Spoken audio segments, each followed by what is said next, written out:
Teman Beda Agama, karya Januarius Glenn Adibawono. Ini ceritaku dan kedua sahabat karibku. Mereka adalah Panji dan Ian. Peristiwa ini terjadi beberapa tahun yang lalu. Waktu itu aku masih duduk di kelas 1 SMA semester 2. Tepatnya tahun 2020. Awal pandemi COVID-19 melanda di Indonesia.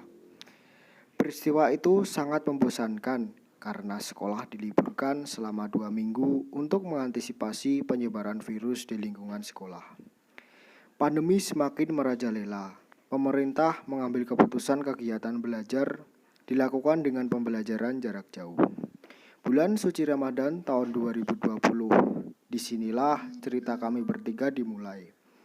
Bulan suci Ramadan di tahun 2020 tidak begitu menyenangkan menurutku, karena di bulan itu kita harus beriringan dengan COVID-19 dan seluruh masyarakat Indonesia di kala itu harus berdiam diri di rumah dan tidak dapat melaksanakan ibadah seperti tahun sebelumnya. Lockdown diberlakukan pada saat itu. Saat lockdown, aku dan Panji sedang berada di rumah Ian. Aku dan Panji tidak bisa pulang dan harus menginap di rumah Ian selama beberapa hari. Panji dan Ian beragama Islam. Mereka menjalankan ibadah dengan taat. Aku beragama Katolik, tapi aku menghargai ibadah mereka meskipun tidak jarang aku berlaku jahil. Terkadang saat puasa aku menggoda mereka dengan makanan. Tetapi aku juga sering membangunkan mereka untuk sahur. Pertemanan kami pun semakin dekat, sampai kami tahu apa yang disukai dan tidak disukai satu sama lain. Pandemi belum juga usai, hingga tiba di penghujung akhir tahun di bulan Desember, di mana aku dan keluargaku merayakan Natal. Waktu itu aku telah merayakan malam Natal di gereja. Aku sengaja memakai motor sendiri agar setelah merayakan ibadah bisa main ke rumah Ian. Misa pun berlalu. Aku dan keluargaku sudah makan malam. Aku berpamitan kepada orang tuaku, ingin mampir ke rumah Ian. Orang tuaku memperbolehkan dengan syarat harus pulang sebelum pukul 12 malam. Ibadah selesai pukul 10 malam. Sesampainya aku di rumah Ian, Panji sudah ada di sana. Kita berbincang-bincang cukup lama hingga aku cerita besok harus ibadah lagi.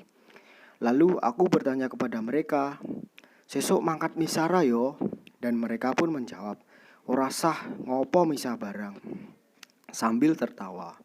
Sebenarnya aku sudah ada keinginan untuk tidak mengikuti ibadah pagi itu karena sudah mengikuti ibadah tadi malam. Tetapi percakapan tadi didengar oleh ayah Ian. Dari kejauhan sambil mendekat, beliau pun memberi nasihat. "Yo ngibadah mergo urip kuwi saka Gusti, awake dhewe ya kudu duwe matur nuwun marang Gusti." Aku yo seneng Ian duwe kanca beda agama. Dadi kabeh iso padha-padha sinau. Yo sesuk ibadah sik lagi dolan rene. Wong lawang yo ora tau dikancing. Aku pun menjawab, "Nggih, Pak," sambil sedikit tersenyum. Keesokan harinya, aku dan keluargaku menjalankan ibadah di gereja dengan menerapkan protokol kesehatan. Inilah kisahku. Indahnya perbedaan, saling mengingatkan, bukan menjatuhkan.